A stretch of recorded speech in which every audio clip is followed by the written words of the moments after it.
Bam. This is Graig Kreindler, and you're watching the Break It Down show.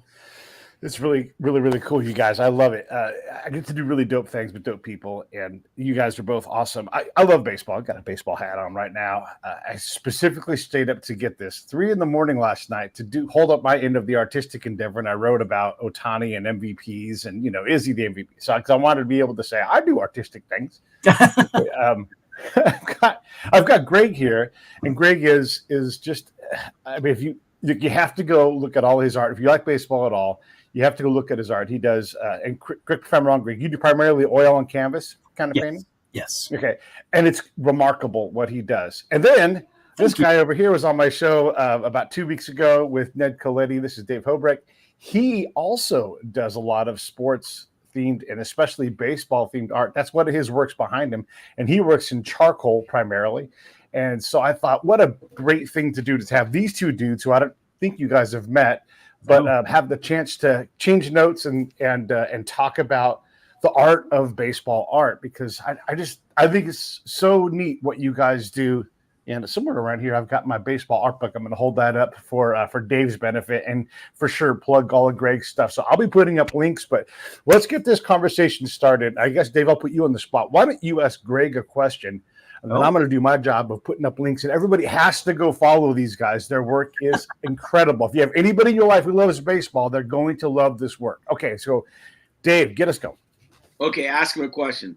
All right, I'll ask him a question that I know the answer to already, I think. Oh, okay. Do I know the answer, though? Yeah, I think so. I think we both have this. I think we both have the same answer, because people ask me this all the time. We love baseball. I paint all sports, but of course, baseball always just brings me back. So, do you ever get burned out painting baseball? That's a great question. I do not get burnt out. I'm very lucky because, you would think that sticking to one subject and kind of just staying in there after, I don't know how long I've been doing this now. I guess it's at least 15 years. I just keep wanting to paint baseball stuff. I don't really, like doing anything that's not related to it. I'm a weirdo, I guess, but yeah, no, we're the same. That's exactly what I thought you'd say. That's good. So then we're two weirdos. Yeah, two. It's one of those things where people say, God, you paint every day, you paint this, aren't you gonna get burned out?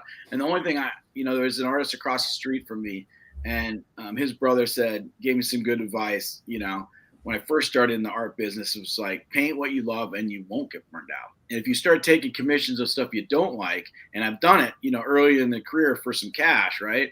And they're hard to do, because there's no inspiration. There's no fun in it, So good. Yeah, 150% that. Every now and then, someone will ask me, a friend or something, they might ask me if I can do a portrait of their parents or their grandparents or something like that. The majority of the time I say no, because I know that I won't get into it. But when I guess when I don't want to say suckered into it, but when I feel like I can't say no and I do it, I regret like every second of it. I can't get into it. So it's just not fun. Like that's when it really feels like work. Right. It's funny you say that, because I just did a portrait of my friend's parents. The picture was really old and really beat up, and he goes, I want to give them a portrait. And I said, sure. And I did it. And as I'm doing it, and I'm thinking of my next piece, I can't even think of this piece right now. I'm already thinking, oh my God, I can't take this, because I have such a fun one coming next.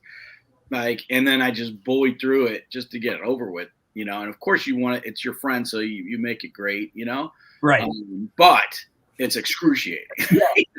But you don't tell them that, because they're your friend. He knows now. Right. Yeah. Unfortunately, now everybody knows. So. So, Graig, with what you do, it seems like every portrait begats another portrait. Like you end up with another picture, or you think, oh my God, there's so many moments that are iconic in baseball. And then you dig in and they got all these great old photos. There's this wonderful one of Chipper Jones and Andrew Jones kind of kneeling and one's kind of standing. And It's look, you got these professional photographers taking pictures of all of these instances and moments. And I've been saying this a lot because it's almost done, but the background of the Oakland Coliseum, those slightly tilted dugout roofs, the splash of yellow, you see that image for hundreds and hundreds because a photographer loves that. They love that contrast, you know? So, I mean, how do you even say no to the next? I mean, how do you sort it out? There must be thousands of things you want to paint. Yeah. I mean, that's the problem. And, you know, I'm sure Dave has the same problem where you're drawing from sport that is basically, you know, one of the most visually documented in history.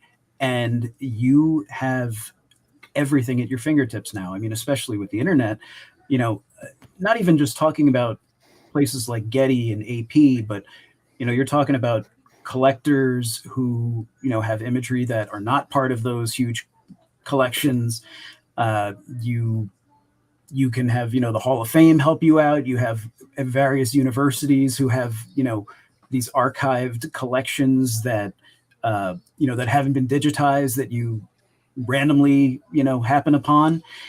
And it's just, for me, it's like I'll be working on a piece, and then all of a sudden I'll kind of learn about an image, you know, out of the blue that it's like, oh, okay, maybe I need to put this one aside and jump to that one. And then it happens with that one again. And then it just, you go back and forth, and it's a very, I don't know, an ADHD kind of thing to it, but it's kind of hard to it's hard to say that there's kind of like a hierarchy that I follow. I don't know, Dave, if you feel the same way, but it's like every moment, every player, every whatever, it's got to be treated with the same gravitas as the other one. Even if, you know, if it's Babe Ruth, if you're painting Babe Ruth, or if you're painting, you know, Joe Giard or something like that, to me, it's like you got to spend the same amount of time. Like they both deserve that same amount of attention. Yeah, agreed.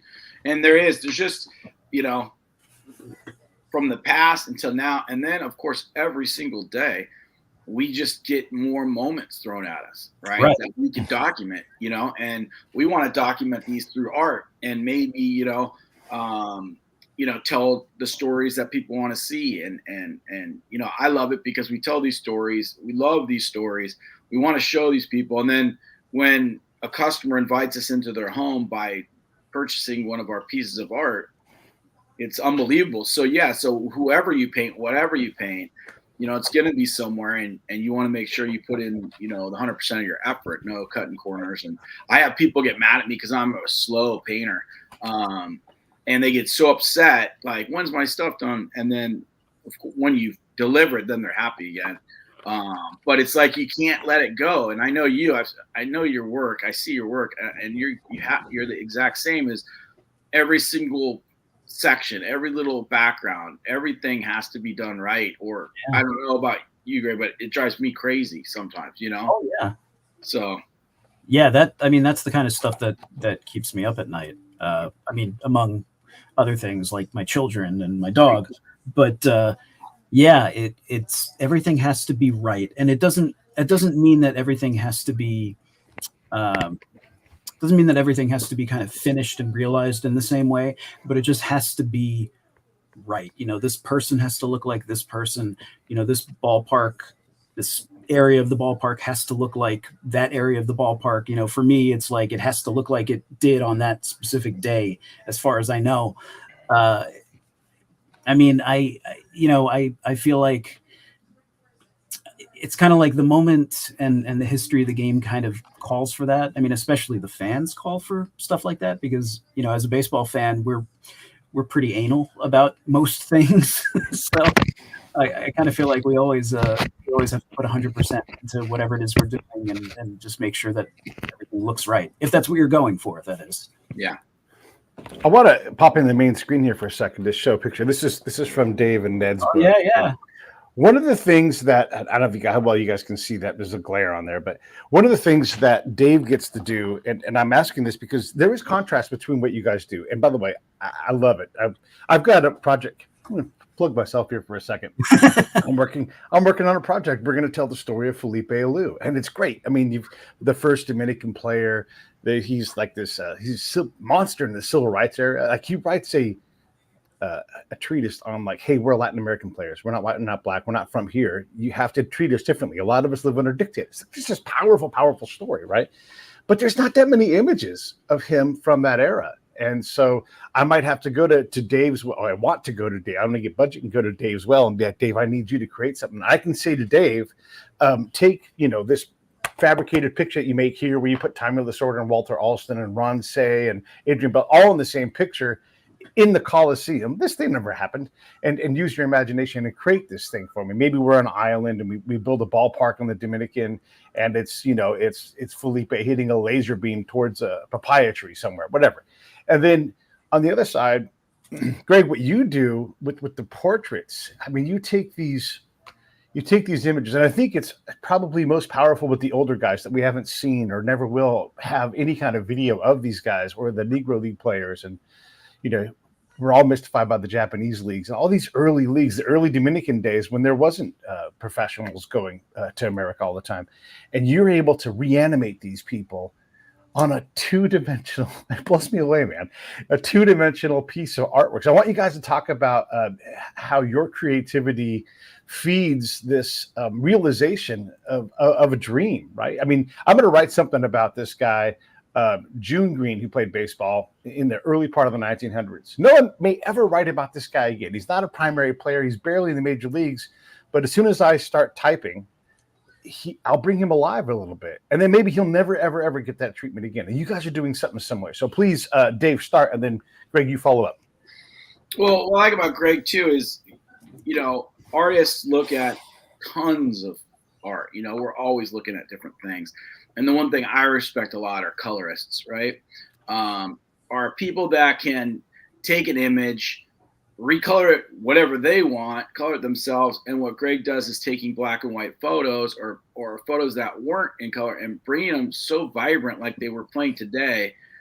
That's the stuff that really, of course, he's a great realist painter. It's going to look perfect and all that stuff. But I respect his color layout, where he puts stuff. You look at I love Neiman and where he would just figure out where he'd put his splashes and that kind of stuff, or Rockwell and how to create moods. And you're creating a mood with the colors and what you choose and stuff, because you could mess up a painting with the wrong colors as well, So I really respect that in his work. One of the things, of course. So I think that's what's great. And he can bring them alive so people can picture them, what they would be like if they were playing right now. Thank you, Dave. Yeah, man.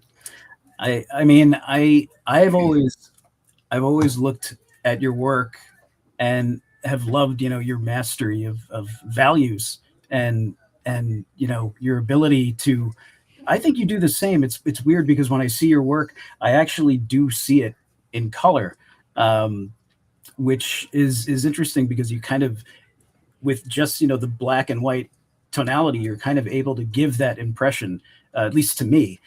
So your images come alive very much in the same way, but the way that you combine, the players from the different eras into one particular scene, I think you do that better than pretty much any, in this space, because you actually pay attention to the fact that, if Robinson and Maury Wills or whatever are hanging out and talking together, you're going to try to find an image of both of them that, have the same kind of, lighting condition. Like if Maury Wills has his cap and shoulders are lit up and, the shade of the brim is coming across his face, you're going to want Jackie to have, the same kind of lighting motif on him, that they are actually occupying that same space.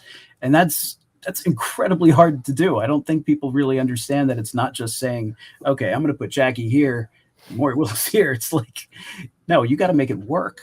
And that sort of thing is, man, I can't do that. I used to try not so much to necessarily put players from different eras into one into one image, but a lot of times I would try to kind of make my own scenes based off of different different pieces of reference, where, you know, I would take a shot of like DiMaggio from 41 wearing his road uniform, and I'd put him in his home uniform and kind of transpose, you know, a shot of the stadium from 41 into there, and take the picture from this other image. And it never works for me because I don't, maybe I'm just crazy. It just, maybe I'm just like too conscious of where I'm taking it from, so I know it's not real, and it never works for me. So for you, it always works for me. So I don't know if you feel the same way about, you know, your stuff when you're doing it. I hope you do, because at least no, you're right on the money, because like lighting and you know, when you're dealing with black and white, it's sometimes hard to get depth, you know. And we do our blurs and we try to do fake lighting in order for some things to kind of come forward. So I do fake outlining to like cut it off the background, because things will from the foreground will push back in the background if you don't do it right. And lighting's like the main thing, right? If I make a mistake, I always blame it on a secondary light source. And it's not, I can get around. It. Yeah. Not a mistake. I got my way of getting around it. But it's a huge part of it. And you mentioned earlier how baseball fans are, right? We're crazy, right? Yes. And yeah. So the one that's at the Jackie Museum, Jackie's shaking hands with Koufax, right? And so some guy walks up to me and goes, "Oh, you got it right." And I said, "Oh yeah, what'd I get right?" He goes, "That Koufax shakes with his right and pitches with his left." You know, so you have to think about stuff or you're going to get called out, you know? And then when you take artistic, like, you know, I'm doing something I want to do instead of like I did a piece with Hershiser and I hated the old Jack Murphy stadium look. So I made more Qualcomm and did double story and stuff. And everybody called me out. That wasn't that Qualcomm, was that Jack Murphy? I said, I know. Yeah, I know. I just trying to make it look better. Yeah. Okay. Right. You know? So they'll call you out on stuff. Another one is like the Gibby home run. I don't like, you know, the piece right here, and I wanted to show more of his face, so I took off the, you know, the what do you call it, the ear, the jaw flap or whatever. Yeah, I took out, and I got bombed with like DMs and messages and texts and stuff like that. That's wrong. That's wrong. The scoreboard is very low too, so you can see it. You know, it's just kind of that thing. But it's fun. It's fun to create and push things together, but you also get hit by the purists. Yeah, that I mean, I always find that that, you know, the way that you know, being like you or I, the way that you would do an image, if you're doing it kind of like historically accurate and perfect or whatever, you can stick to that. But to make it a better image, to make it a better painting, you know, it works better if you change things around. You know, if, like you said, you know, getting rid of Gibby's flap, it's like, okay, maybe it's not historically accurate, but it's a better picture this way.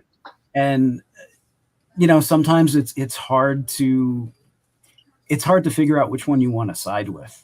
There's certain images that I've painted from that have, you know, kind of, they might have figures like in unfortunate spots or something like that. And they'll be like, oh, well, you know what, if I get rid of this, it's going to be a better picture. But that person or whatever was actually there at that time and it's in the photo, you know, which one do I listen to? And you know, that's why I'm crazy, or one of the reasons why I'm crazy. So, I want to throw a couple of images up here of Graig's work. I hope you don't mind, Graig. I'm going to throw some. No. We were talking about color studies earlier. Here's a team from the early, maybe in the late 1800s, right? And this wasn't taken in color. This was taken, well, in black and white. And these guys had to sit still for a long time because shutter speeds weren't what they are now. And you took and you made that into something incredible. And here, I love this picture. Look at this era of players. They jump off of your canvases, man. I love all of them. You know, whether it's, you know, I don't know, any player you do from these early days, it's just incredible. How close to the original picture is this painting? It's pretty close. I mean, obviously the photograph is in black and white. That image Right. of George Van Haltren from I think it's from 1903.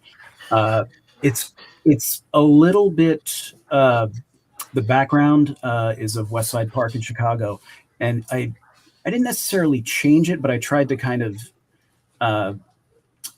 I guess add a little bit more texture to it and more kind of detail, because in the photograph it's this kind of long depth of field thing, and it's just completely washed out and you can't really make much out, so it's just kind of like this large shape, but I tried to put a little bit more information in there, but I mean at least George himself I think is pretty true to what's in the photograph. That handsome man, that great mustache. That's a good stash. Yeah, right. Well, that's what I was talking about. There's technology in, let's say, movies or whatever, and they color some black and white movies, and it never looks, to me, doesn't look right. And they have look what kind of technology they have. Greg's got a brush and a color palette. And look what he did with that. Like, to be honest, that looks real to me, and that's why they're fun to look at, right? Because you can picture it. For my brain, I look at it and go, oh, nice, that's sweet. And so that was the compliment I was giving you earlier, and that just proves the fact of those two picks right there. Oh, thank you. I wish I agreed, because usually when I see my stuff, I'm like, no, this is not right. This isn't working for me. But you get to a point where it's like you got to get it out of the studio or out of your face. But yeah, I mean, do you feel that way when you're working on your piece, or at least when you're done with it? You're like, you know what? I feel like I could do better. I just don't know how to do better. You know what I mean? I always tell people, like, I would love to get to a point where I could try to do a masterpiece, right? Right. Because everyone in this gallery right now, I can look at it and I just see the blems. Of course, it does drive you crazy, but you have deadlines, unfortunately, nowadays. Right? We're not living in the past where you can work years on something. So you have a deadline and you got to finish it. So you can do better, and you do the best you can in the time allotment. Because, like, when you're on schedule of a certain amount a month, you got to get it done, But one day I'm just going to turn everything off, and I'm going to, like, disappear for a year, and we'll see what happens. Like, yeah. Just like every little inch, I'll probably come out and have to go to a padded room after. I was gonna say, come back in like a long beard and long nails. Like a freak. But it'll be fun to try, because that drives me. Like, I would really like to see what I can do. It would be fun to try. But you're right. You have to put it away. You got to kick it out of the gallery. It's tough. I mean, especially going back to baseball fans being anal, I imagine that Dave is just as much of a perfectionist as I am. And the problem with being a perfectionist is that nothing's ever perfect. So, but then it's like, why do you do it? Yeah.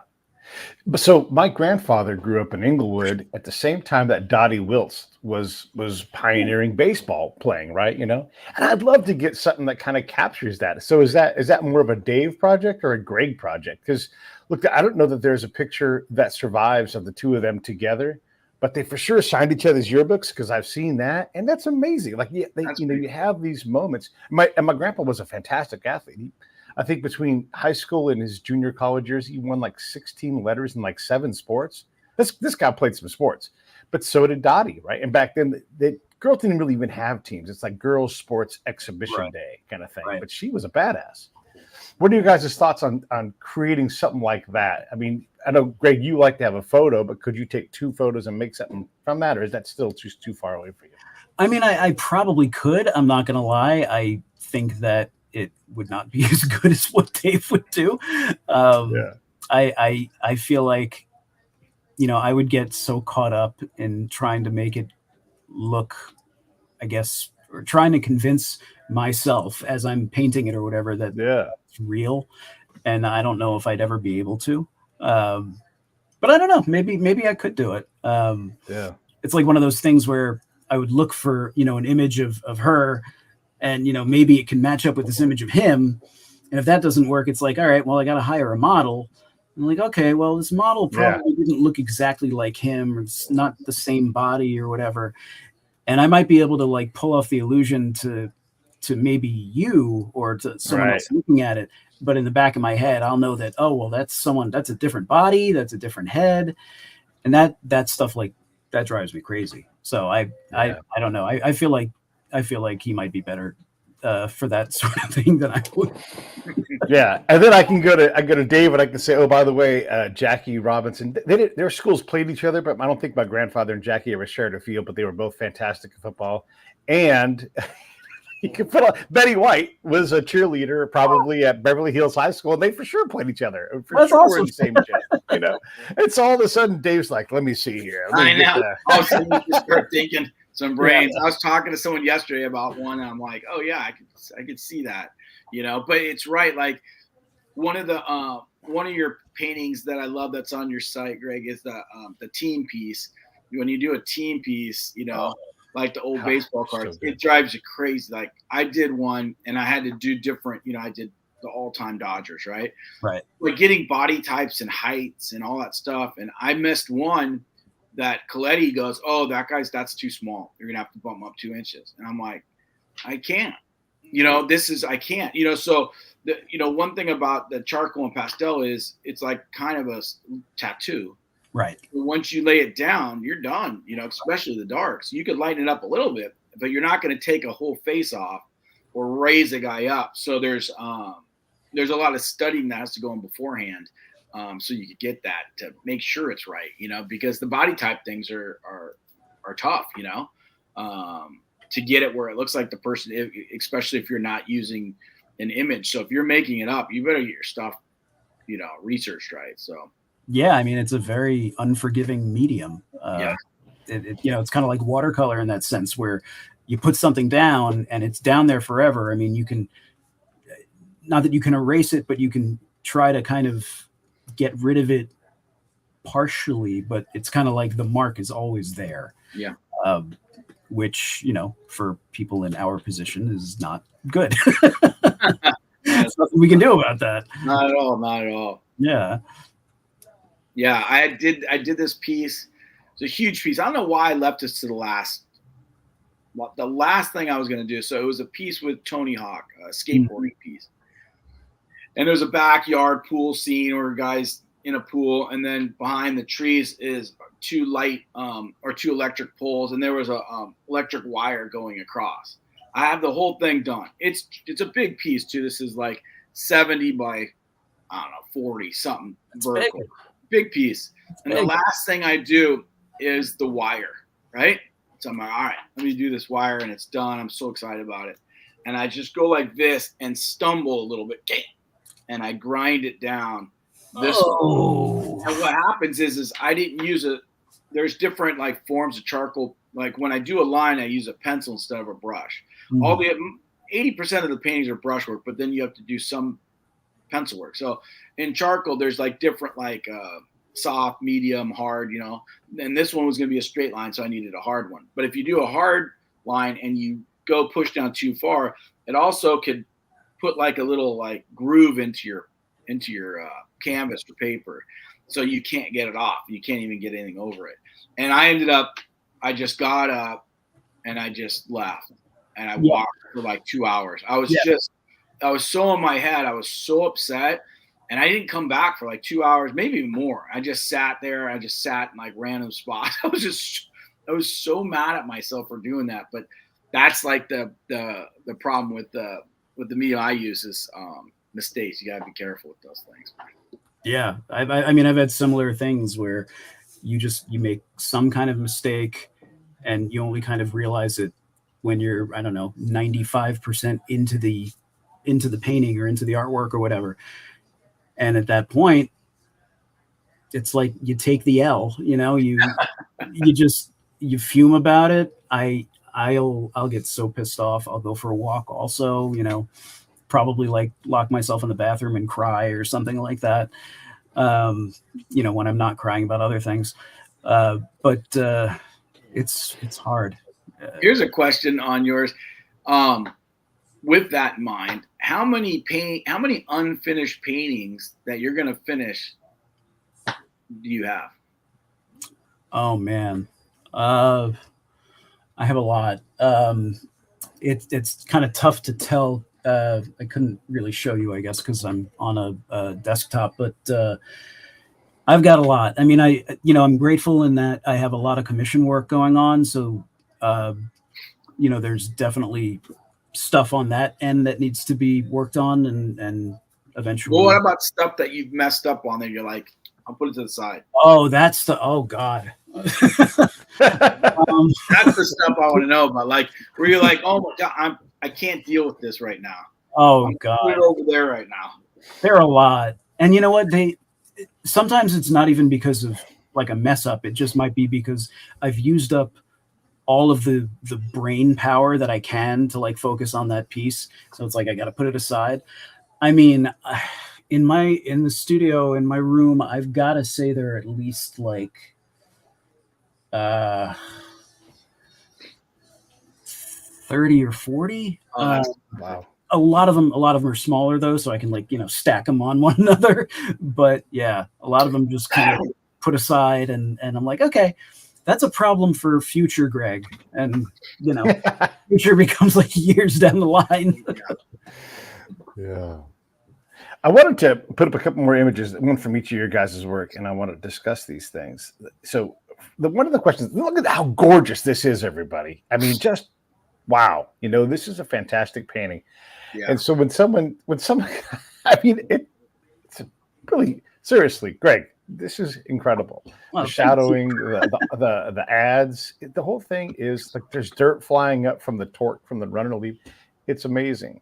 Is this a masterpiece? Are you allowed to call something a masterpiece, or do Dave and I have to say it for you? I mean, you guys can say it, and then I'll say you're wrong, and I won't say it's a masterpiece. I mean, you're putting that up, and like I'm like, oh, well, you know what? I really could have fixed that and could have changed that. Yeah, I mean, there are times when I finish pieces, and I'll say, okay, I feel good about this. There's nothing that bothers me. This is a good piece. This is something, you can put in your portfolio. You can feel okay showing it to people. A couple of years down the line, that changes because, it's like your work improves, your outlook on things might change. You might kind of approach something differently. And I mean, there are times I'm embarrassed to admit it, but I have to, because it's true. There are times that I've finished paintings and sent them off to clients and, forgot about them. And then years down the line, I'll learn about something that I might have gotten wrong. Like maybe I got the color of something wrong, like a dugout roof or something like that. And I've contacted the clients and I've asked them to ship it back to me, which I pay for, and I fix the mistake. And I send it back, and awesome. I'm like, dude, I know I'm crazy, but yeah. There is the link to his gallery right there. It's just his name. It's real simple. Graig Kreindler. Is it Kreindler or Kreindler? No, Kreindler. You're right. Kreindler. Yeah. German E. And so, and you can go there. You can see these wonderful works. And if you're so inclined, just hire the dude, give him a commission, and send him a picture of your favorite baseball player, or whatever it's going to be. I wanted to do the same kind of thing with what I think is also a masterpiece of Dave's work. And so now it's our turn to beat on Dave and make him feel good about it. Yeah, I love that one. See? Yeah, it's so good. And we talked about this when he was on my show with Ned, but it all for me, and I'm going to shut up after this and let you guys talk about this. Obviously, it's hugely iconic. We still don't know who was safer out, but it starts with Yogi's eyes. And I'm gone at that moment. I'm there. I'm sitting in the stands. I'm so excited to see this moment. And the video plays in my head. And Dave, it's just a time machine, man. And congratulations. What a fantastic piece. So I'm going to shut up and let Greg slather you up with some love too, because you deserve it. This is wonderful. Yeah. I mean, my favorite thing about this, I mean, not only is it something that obviously doesn't exist. I mean, obviously we know the play and everything, but it's not from a piece of reference that we know that exists. But, Dave puts you literally like running behind Robinson. Like, it's such a great such a great angle, and seeing Yogi's eyes like that, it's so good. So good. Yeah, that's a great. It's a masterpiece, Dave. That's what it is. Thank you. You know what's a trip is that you said something when we first talked on the last podcast, and someone else said something about that one. I love the piece. You know, one of the things I wanted to do was because all the camera angles were the same as Jackie coming, you know, and the fact that Yogi was so adamant about that, you know, he was out. He never let that go, you know, and they said even, you know, until he passed, he was out. I was like, God, wouldn't it be cool to flip the story, you know, because you see Jackie coming, why not see Yogi's eyes? And I love the concept and I love the painting and put it in there, but it didn't get no one really paid attention to it out of the collection until the last month. No one really even looked at it. Everybody was so into the other ones. That one got passed by.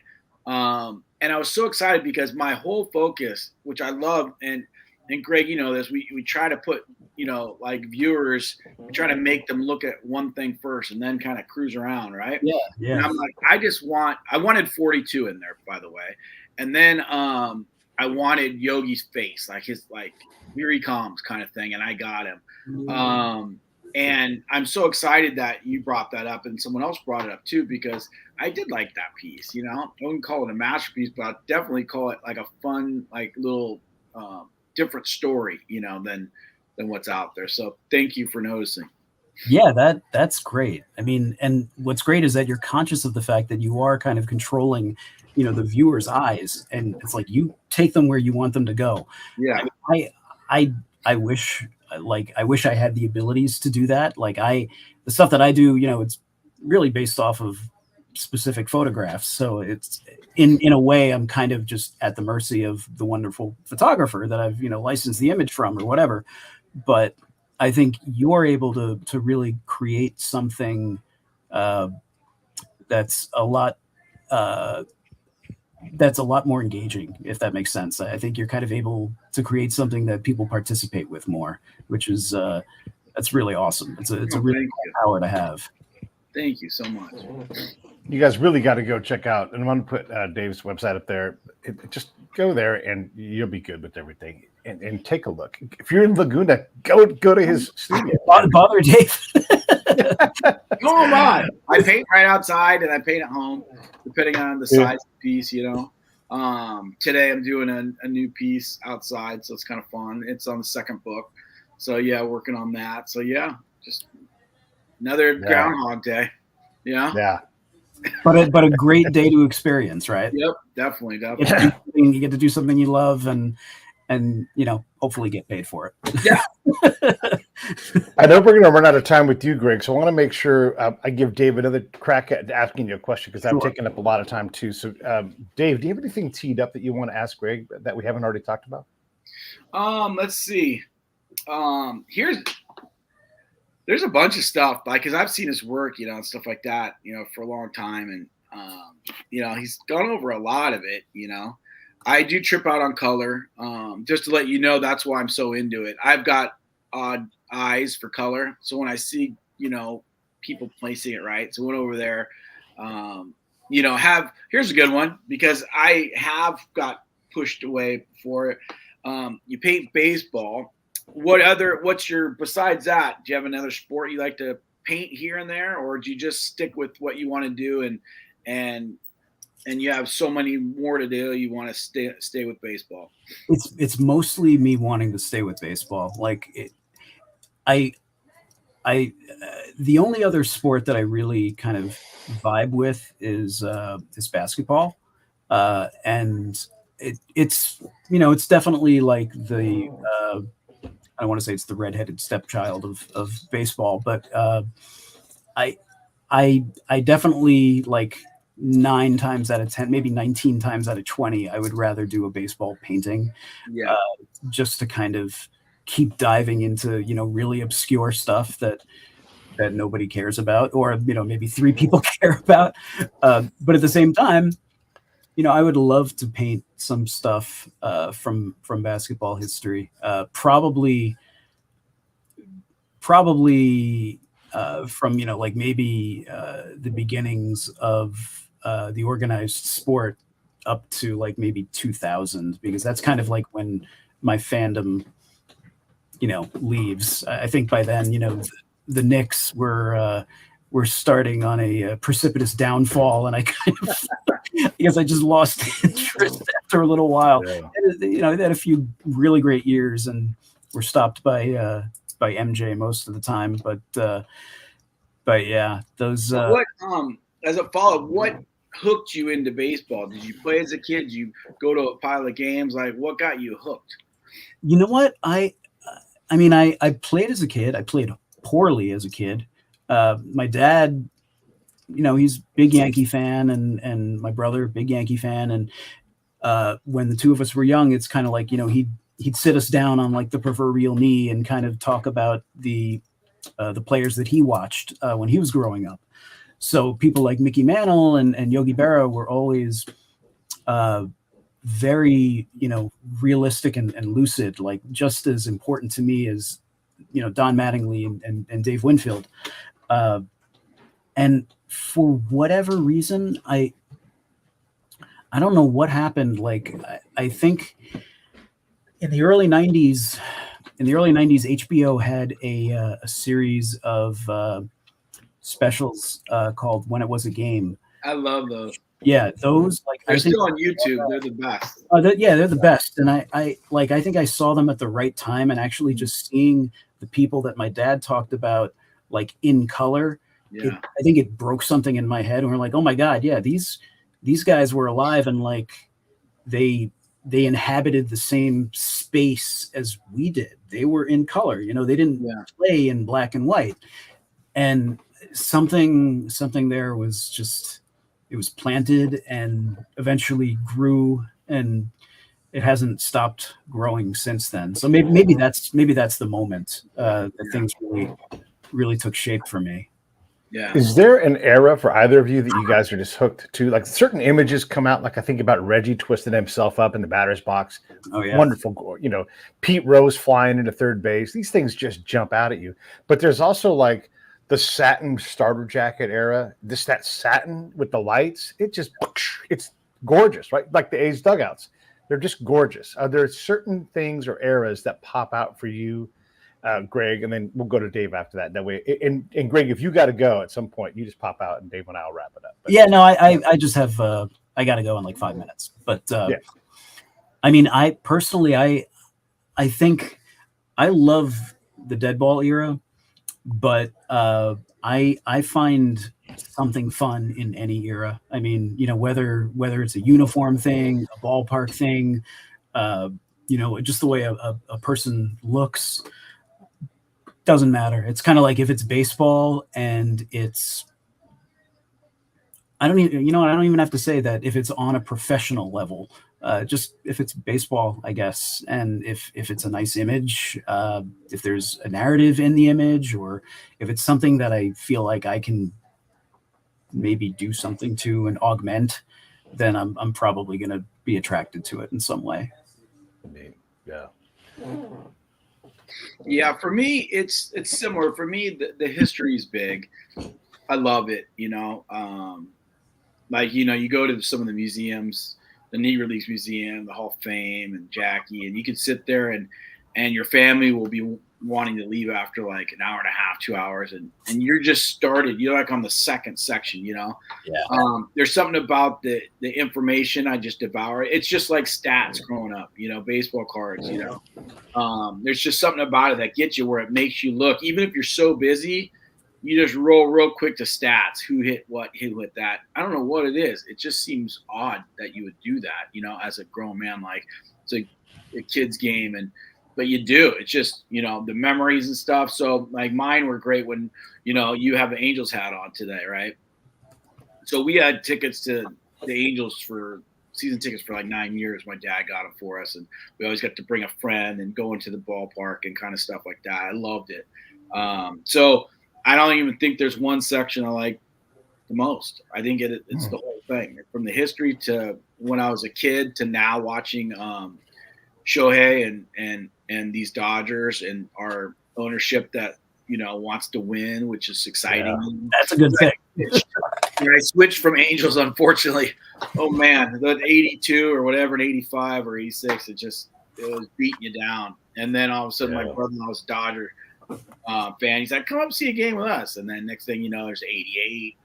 You're like, just good time to become. I was a kid. I'm like 88. It was so fun, and but yeah, I think it's just the whole game, man. The whole history of it. It's awesome. Yeah. Well, I appreciate you guys for coming on and doing this. It seems like you guys had a good time too. It's neat to be able to share spaces like this, put people that ought to know each other, and just, I know we really didn't get into this, and I guess we could close some of the stuff if you want to, but I know we're going to run out of time.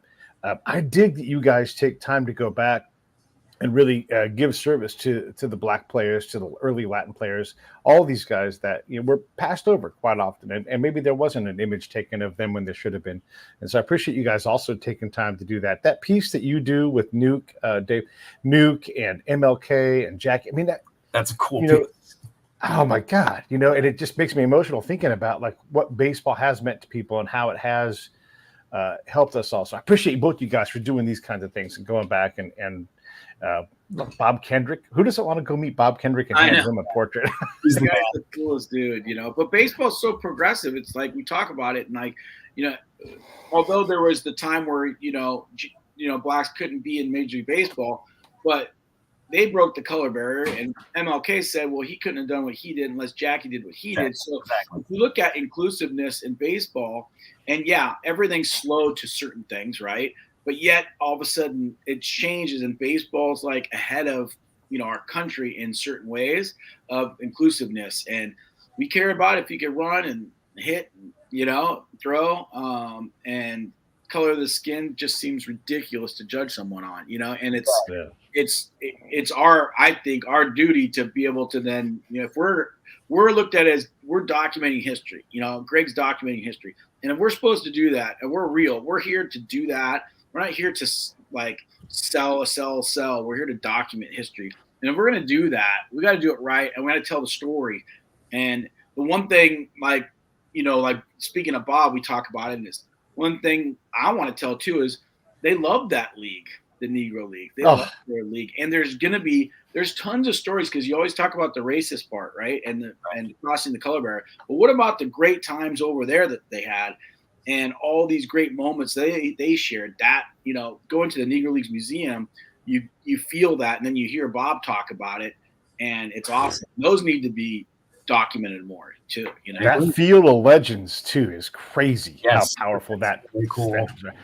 I'm going to give you the floor, Graig, and then we'll wrap it. Thank you so much for coming on the show. I appreciate it. Thank you guys so much for having me, Dave. Awesome meeting you. I hope to meet you in person sometime. Yes. Maybe I can make it down to Laguna Definitely someday. And Pete, thank you so much for having me on.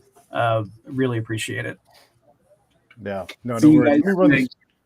I'm going to roll these credits, and then except Graig, if you got to go, that's fine. I'll be back in a minute. Hey, thanks for watching the show. I really appreciate it. Right here, you can subscribe. Please do that. It makes the show grow. Hit that notification bell so you know which incredible guest is coming up next.